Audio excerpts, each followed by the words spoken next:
everybody, and welcome to the Cornerpost video podcast. I am Dave. Giving this a bit of a trial run, guys, because this is basically going to be the way we're going to produce the Cornerpost going forward here on Knowledge Acquired. And yeah, I hope you get into it, guys. This is going to be, as I say, a bit of a test. Matt will be joining me further on down the track. It is just me today. I am on holidays for a couple of weeks, so today's one of my days off. So I just thought, why the hell not? Let's do a Cornerpost video podcast. So yeah, this will be uploaded on knowledgeacquired.com and also up on YouTube as well, guys. So make sure you check that out. So I thought today, since anyone that follows professional wrestling knows that it's WrestleMania season, so our podcast coming up in the not too distant future, we're going to do it next week sometime. It will be about WrestleMania, NXT TakeOver, Hall of Fame, all that kind of stuff. So today I thought I'd take a bit of a step back from the good side of professional wrestling and have a look at, well, Impact Wrestling. So today, can Impact Wrestling be great again? So for those of you who don't know about Impact Wrestling, it is the new formation of what TNA used to be. So for those of you who are not too sure what TNA is, TNA was Total Nonstop Action Wrestling. So they started back in 2002 doing Wednesday pay-per-views, which were pretty cool. So while I'm here, guys, if you want to, jump in the chat. The chat is open, so you can jump in and send a cool little message like I'm about to right now. So yeah. So make sure you jump in, check the chat out as well, guys. Any questions you want to ask, feel free. More than happy to answer any questions. So yeah, Impact Wrestling has taken over from TNA. So TNA basically dissolved a few weeks ago, and Impact Wrestling is the phoenix rising from the ashes of what happened to TNA. So to give you a bit of a rundown on what TNA was weekly pay-per-views on a Wednesday, and then turned into a Thursday night show with regular pay-per-views each month. So started out with Turning Point, a few others. Their big ones are Slammiversary, Bound for Glory, that kind of thing. So one of their best pay-per-views they ever did overall was Lockdown, I think it was called, which was their Asylum cage, and every match was in the cage, which is a cool concept. So yeah, TNA bought a lot of big names. That's where TNA kind of went a bit wrong, because they ended up buying the wrong names later on down the track. So to give you an idea, so TNA started off as Jeff Jarrett and Jerry Jarrett, basically running the company, because Jeff Jarrett wasn't getting hired by WWE at the time, so they did their own thing. They combined with the NWA, the National Wrestling Alliance, so TNA had the backing of NWA to help them out going forward, which I reckon is pretty cool. It's a cool concept to have, you know, two companies coming together to produce, you know, one new upstart company. And this is at a time when WCW was bought out by WWE, and WWE at the time, in all honesty, kind of ruined the WCW concept. So this was rising from that. WWE had done WCW versus WWE right. It probably, TNA may not have existed. Competition's great, but TNA was still a WCW-inspired wrestling promotion at the time. Guys like Scott Hall were in it, Kevin Nash were in it, Diamond Dallas Page. I say Jeff Jarrett was the champion for most of it. Ron Killings, which is R-Truth in WWE, he started out there. Ken Shamrock had finished up with the WWE at the time, so he was in there as well. But they also had a lot of cool talent. They had guys like Kid Cash from ECW, AJ Styles, Loki, Christopher Daniels. There was quite a few others, guys like James Storm, Bobby Roode now in NXT. He started with TNA, as a lot of people do know. So yeah, so it moved from Wednesday pay-per-views to TV show and longevity pay-per-views on a Sunday as well. So their biggest acquisition, though, for Mind, to give you an idea, they bought Christian. Okay, so Christian was fed up with WWE, came over to TNA. Cool. Christian Cage, cool buy. Dudley Boys, very cool purchase. Once again, finished up with WWE, had nothing really they wanted to do. Came to TNA for more of a challenge. Rhino came to TNA for more of a challenge, but their biggest purchase, I think, personally, was Kurt Angle. And yeah, Kurt Angle gave them something. It gave them something different. It gave them a bit of an edge, which I kind of like. I really do. Just trying to see if I can find it there, but I don't have it. So, yeah. Yes, I do. I do have it there. I knew I had it loaded up somewhere.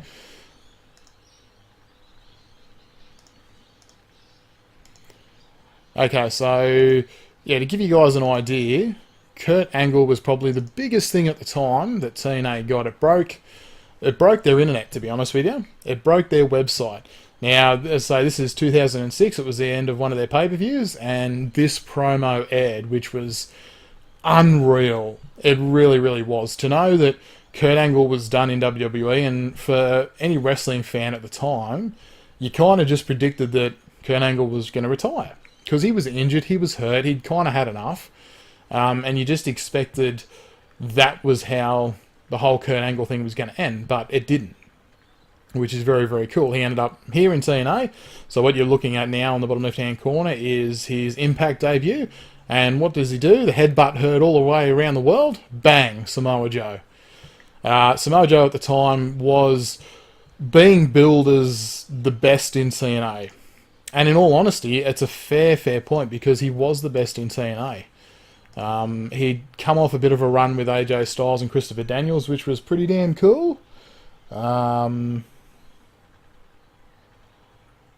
Yeah, he'd done a lot of good things too, which is probably the best thing for Samoa Joe. So his next iteration was to be with Kurt Angle. And that was always going to be something a little bit special. And I kind of knew it would be something pretty cool. And it was. It was a very, very cool feud. But that's what put TNA on the map, was Kurt Angle. In 2010, they brought in Hulk Hogan. They brought in Kevin Nash. They brought back Scott Hall. They brought in RVD. They brought in Mr. Kennedy, who was Mr. Anderson at the time because he couldn't use the Kennedy name. The Hardy Boys came in. Jeff Hardy's been in and out of TNA for a very long time.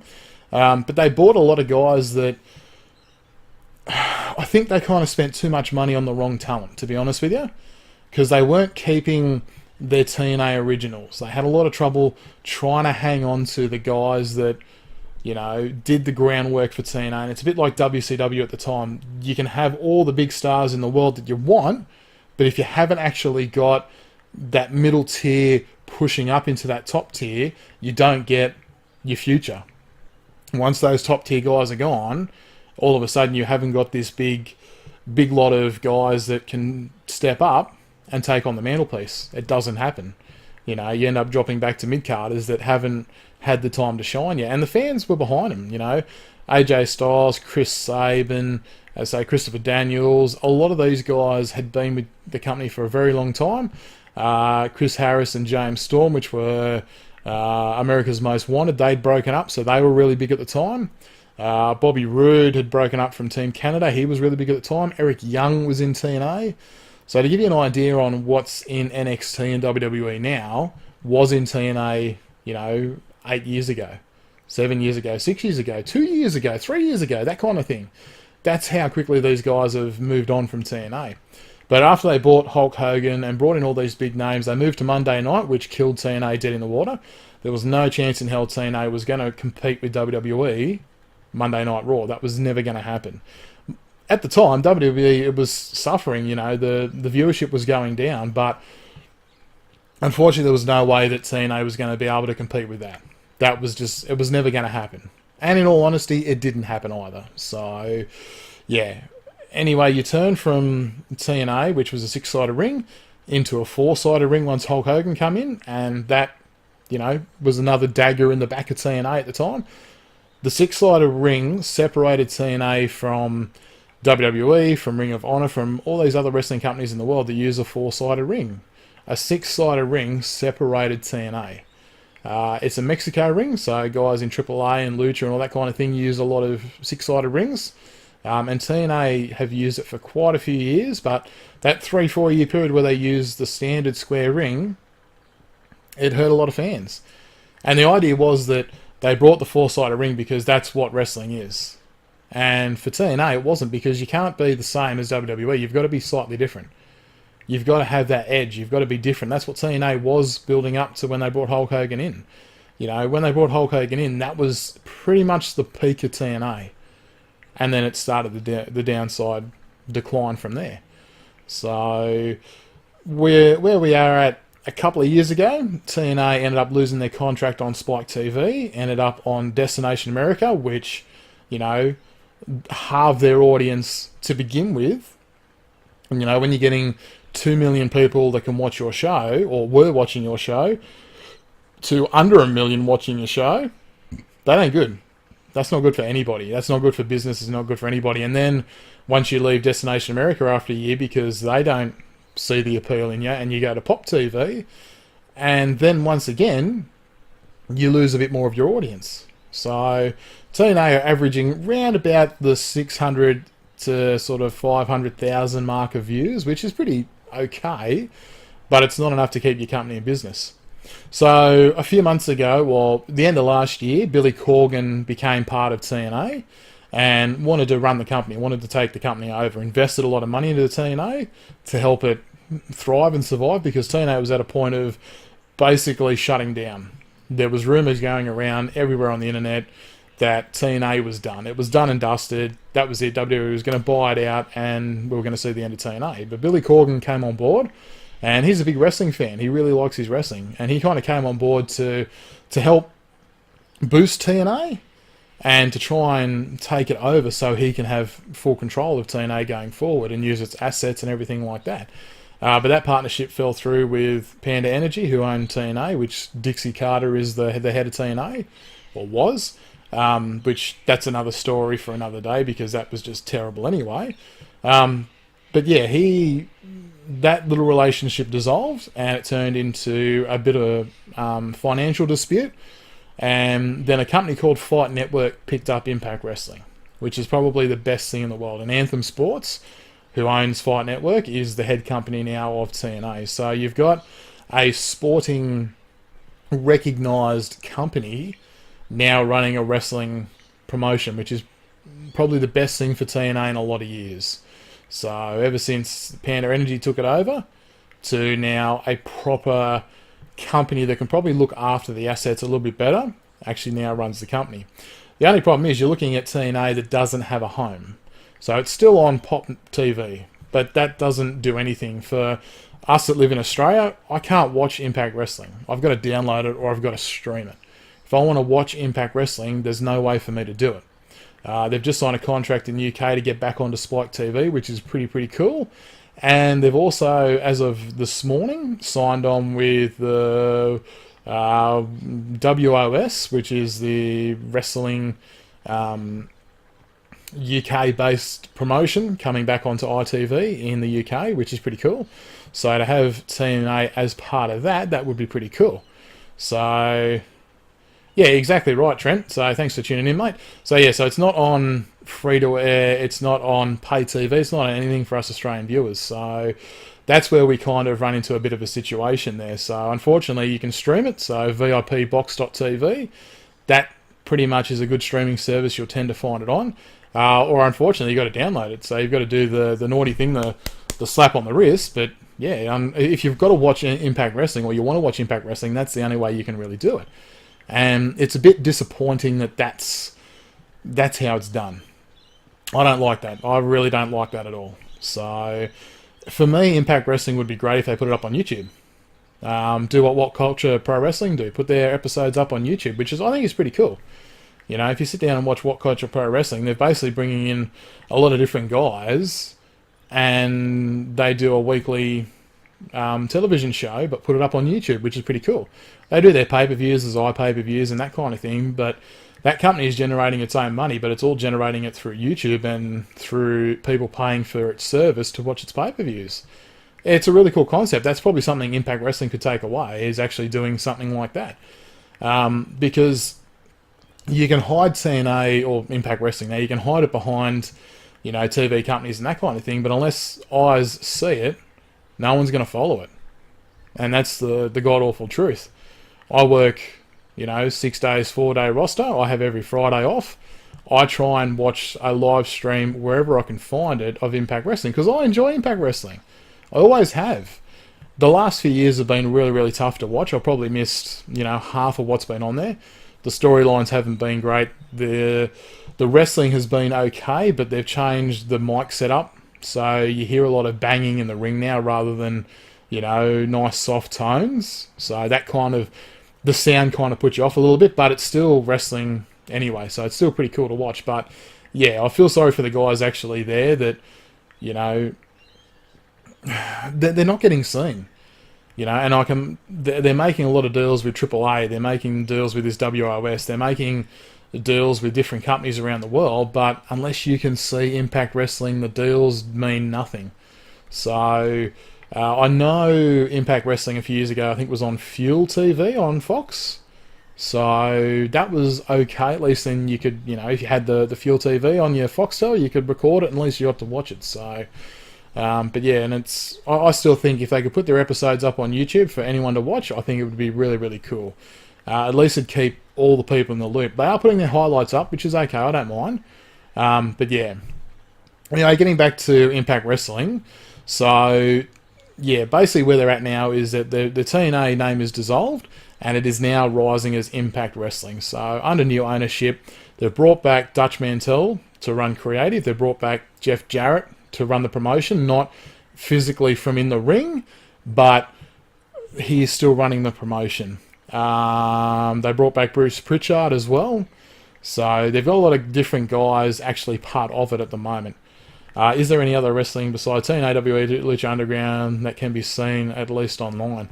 As I said, WCPW, that's on YouTube. ICW put a lot of their stuff up on YouTube as well, so you can watch. There is quite a few promotions that are actually doing that kind of thing. There was a Aussie-based one, which I did see, which was a streaming service, and that was doing some of the Aussie stuff on there as well. I think it's Pacific Fight Network, if I remember rightly. It was $10 a month, and you got to see some of the Aussie side of things as well. So depending on where you are located around the world, you could also sit there and watch that as well, which is pretty cool. For my mind, it's pretty cool. But I haven't signed up for that at the moment. So yeah, so that is other promotions you can watch. Ring of Honor put a lot of their stuff up online as well. I honestly, once again, slap on the wrist, I'd download Lucha Underground and Ring of Honor. I'd download that, and if I can't catch a live stream of Impact, I end up downloading it as well. So I am keeping up to date with it, but physically trying to see it live is very hard to do. So yeah. So we'll get back to our Impact talk. So yeah, Impact Wrestling is now trying to make itself great again. That's its little catchphrase. It's its little slogan. Can it make itself great again? I don't know, to be honest with you. They've got the right guys in the right place. They're making the right kind of deals. But once again, if you haven't got the television show to put it onto, is it worth the time? Is it really worth the time? So they're bringing back big name stars. Well, I say they're bringing back big name stars. They're bringing back stars. So ODB's come back. They've brought in Alberto El Patron. They've brought in Reno Scum, which are a cool tag team. They've brought back LAX with different members in it. So that's pretty cool. She was appearing today. I don't know who she is. I haven't been able to find a live stream to actually watch today. So whoever she is a big deal. They've got Cody Rhodes. They've bought Moose last year, which I don't get the appeal of Moose, or an ex-football player being a wrestler. I don't get it. But anyway, they've got good guys there, though, that they can use. They've got EC3. They've got Eddie Edwards, Davey Richards. They've got those kind of guys that can bolster their larger heavyweights, but they need a couple of bigger names to come in, I think, in all honesty. And it kind of contradicts what I said with Hulk Hogan and all that, but Hulk Hogan and a lot of his cronies were in there for the money. That's what they were there for. Sting wasn't, but Hulk Hogan, I can't remember the tag team that he brought with him. I've gone blank. But they were in it for the money. Kevin Nash obviously in it for the money. Scott Steiner probably in it for the money. Booker T came over. He was in it for the money. I think everybody was kind of in it for the money at the time, because that's money was generating, which, you know, unfortunately money drives the world. So, and that was a little bit disappointing in all honesty. But yeah, they need probably a couple of big names. The biggest thing that they did though was the names that they let go. They let go of Jade, who was a great women's wrestler, really, really good. They let go of Mike Bennett and Maria Kanellis. That doesn't worry me too much, but Mike Bennett was a good name to have on the books. I really like him as a wrestler. I really think he's really, really cool, and I think he'll make an impact probably in NXT if they decide to go that route. If not, he'll end up back in Ring of Honor and make an impact back there again. The biggest thing that they let go was the Hardys, and now there's a bit of a dispute at the moment with the Hardy name. So the whole Broken Hardys, Broken Brilliance, that kind of thing is now being trademarked at the moment from Impact Wrestling. So, which is, it's not a bad thing, but it is what it is, to be honest with you.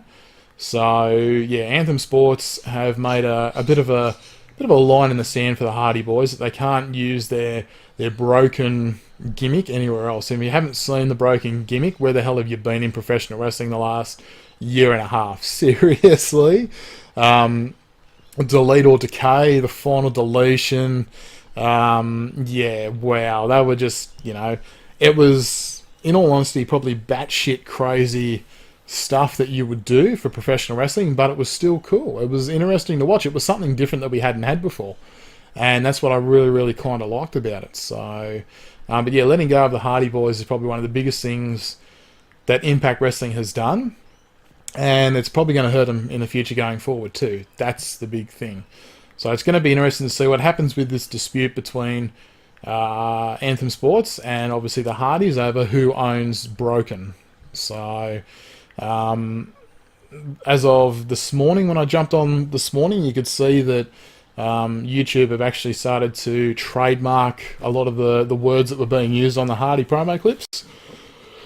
So everything from Broken Brilliance was trademarked to Broken Hardys, trademarked. I think they're just trying to block them using it anywhere else outside because, you know, Broken Hardy Boys basically started in Impact Wrestling, which is cool, but you can do that.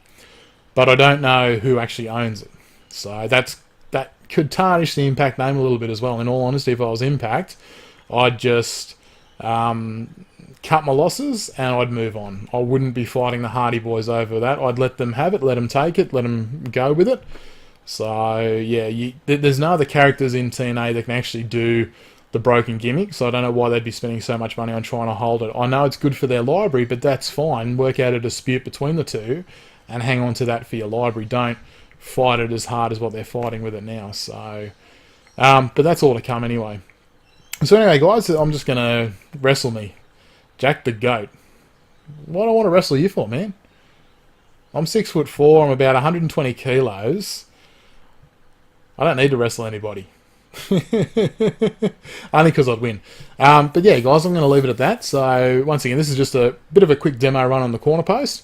So Matt will be joining me in future episodes going forward. So I'm going to try and do it as a Skype hookup because we're a few hours away, so we can't do this regularly like this, sitting on the couch side by side. So we're going to do a bit of a Skype hookup. Yeah, going to have chat running, that kind of thing. So do appreciate you guys just tuning in for this bit of a test run. Make sure you check out knowledgeacquired.com and also jump on the YouTube page where I'll upload this as well. So yeah, anyway, guys, thanks for tuning in, and yeah, we'll catch you next time right here on the Corner Post.